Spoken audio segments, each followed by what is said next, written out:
Okay, guys, so this is another comic review, and this time I'm going to review Dynamite's massive crossover event, Swords of Sorrow. Now, Swords of Sorrow, funny enough, was one of the events I had heard about but didn't read, and I actually got the entire collection, the entire saga, in trade for $5. And keep in mind, that comic, in total, the complete saga, that's $50. So I literally got it like 95% off. And yeah, this was written by the main event, and I think some of the tie-ins were written by Gail Simone. But there are other tie-ins in here that have some major quality writers to them, like G. Willow Wilson, who most of you guys would know best, who's currently writing Wonder Woman, and she also was, of course, the creator of Kamala Khan for Marvel. You also have Marjorie Bennett, who is another great writer for both Marvel and DC. She, fun fact, Marjorie Bennett, when I met her at MegaCon, she's a big girl. Like, she is Amazon size. I'm not trying to take away from that or insult her or anything. I was just, like taken away of just, like, how physically big she was. And I'm not talking, like, heavy-wise, I mean, like, tall. She an Amazon. She's perfect to write Wonder Woman. Let's just say that. Anyway, so Swords of Sorrow was one of the many Dynamite comic events where they had all their characters come together and meet in a certain event. Now, the event itself is that this being called the Traveler is gathering all of these women from different eras and universes to combat the Prince. Who is the Prince? Well, it's Prince Charming. No, really, I'm serious. The villain of the story is Prince Charming. And the story of how he became evil, and yes, it does involve Snow White. And and before you ask, no, the Traveler is not Snow White. But Snow White's in here, and the Traveler is tied into Snow White and Prince Charming's story.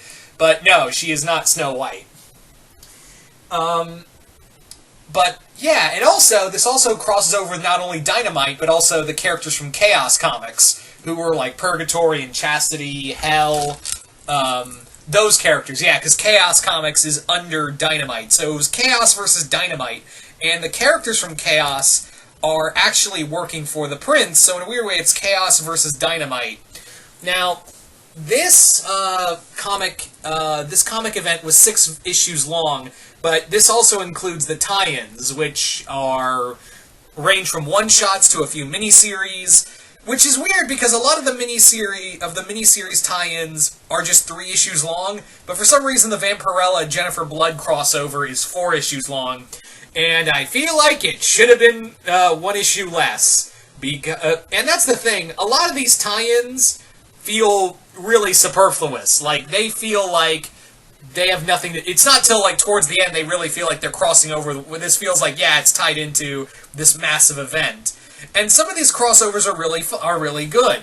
But some of the, like the Jennifer Blood Vampirella team-up in miniseries, that little tie-in miniseries, literally, should have been 3 issues like the other ones, because it just kind of meanders around for the second issue. Where Vampirella falls into the world of Jennifer Blood, kills the monster she was fighting, and then they're just kind of like, oh, that was weird, I guess we'll just meander around and fight some street gangs, whatever.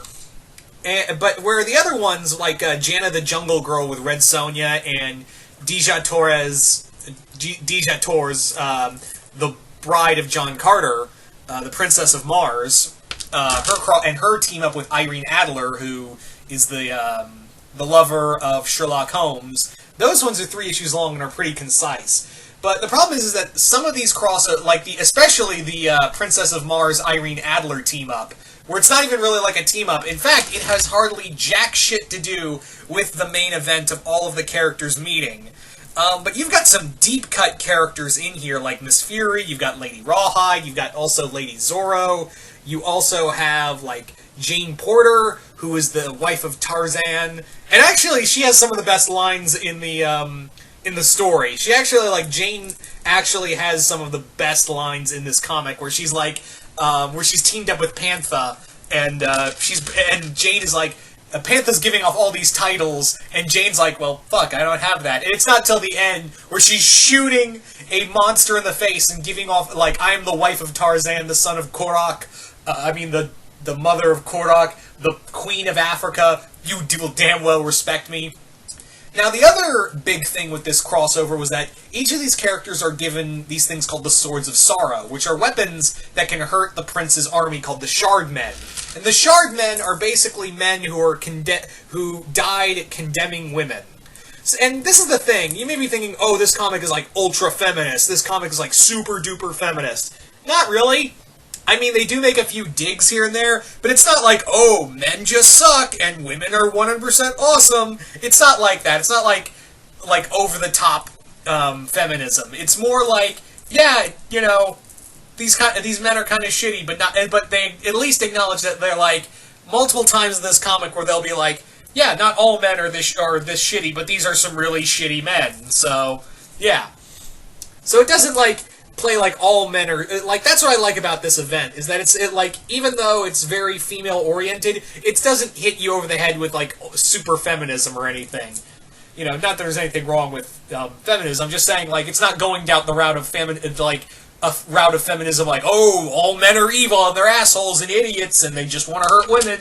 No, this is not that comic. This comic is not that. Like, the worst dig it has is, there's one line where Vampirella says, if you hate it so much, why don't you go write a blog about it? And I'm like, okay, but that's as far as it goes. It's literally as far as it goes. If you're a dude or, you know, man, woman, I'm pretty sure you'll like this event.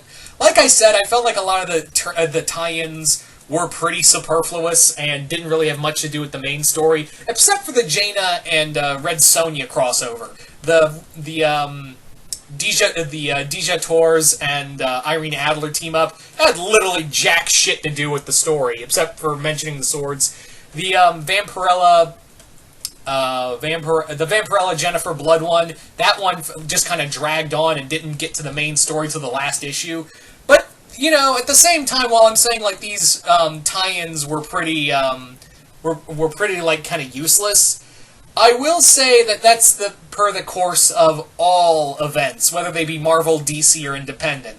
It's really, that's kind of the big thing, isn't it? That a lot of that's the part of the course of a lot of events. Because really, this is just a 6-issue comic that just has some fun little team-ups here and there. And like I said, I got a $50 book for $5. I'm not really complaining.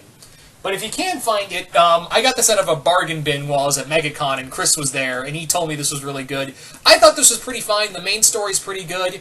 The tie-ins, while they are feel kind of pointless, there are some good ones, like some good one-shot, especially the one-shot ones. The one-shots, I feel like, do a lot more for this story than the miniseries do, outside of the Red Sonja Jungle Girl one. But anyway, so would I recommend this? Probably, yeah. Especially if you're a fan of Dynamite and love all these big Dynamite crossovers. I will say that the other Dynamite event that they did called Prophecy a few years earlier, written by Ron Mars, that one felt like a little more like concise, probably because there was no. It was just a 7-issue miniseries without any tie-ins or anything, and it got to the story. I like that one a little more, but this, not to dissuade anything from Swords of Sorrow. You know, if you really want to see all these badass female characters team up, and some that don't even get the limelight, yeah, that's the thing, is that this gave a lot of limelight to characters in Dynamite's back catalog that didn't really get to do much for a while. So I'm kind of glad that they actually got to use these characters and utilize them. Like I said, Jane Porter gets a spotlight in here. Panther, and all these other characters. So anyway, so you guys tell me in the comments below if you've read Swords of Sorrow. Just comment below, let me know what you guys thought of it. I thought it was pretty good. I don't know how you're going to be able to get this cheap. Maybe you can, but who knows. But anyway, once again, hope you all enjoyed this review, and I will see you guys later.